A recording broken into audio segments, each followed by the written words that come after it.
মাগরিবের পরে কারো সঙ্গে কথা না বলে এই দোয়াটি 7 বার পরে আল্লাহ তাআলার কাছে যা চাইবেন আল্লাহ আপনাকে তাই দান করবে। অভাবে আছেন, ঋণগ্রস্ত আছেন, মাথায় টেনশন, ঋণের বোঝা, বাড়িতে থাকতে পারতেছেন না, আল্লাহ সব আপনার পেরেশানি দূর করে দেবে ইনশাআল্লাহ, যদি আপনি আমলটি করতে পারেন। আমল মানুষের জীবন বদলিয়ে দেয়, আমল মানুষের জীবনকে পরিবর্তন করে দেয়। আল্লাহ তাআলা আপনার সব দোয়া কবুল করে নেবেন ইনশাআল্লাহ। মাগরিব নামাজের পরে কিবলামুখী হয়ে থাকবেন, কারো সঙ্গে কথা বলবেন না, কারো সঙ্গে কথা না বলে কিবলামুখী হয়ে আপনি পড়বেন আল্লাহুম্মা আজরিনা মিনান নার, আল্লাহুম্মা আজরিনা মিনান নার, আল্লাহুম্মা আজরিনা মিনান নার।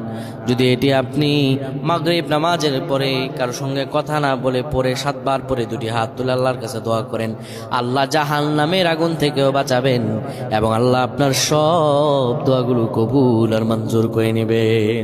আল্লাহুম্মা আমিন।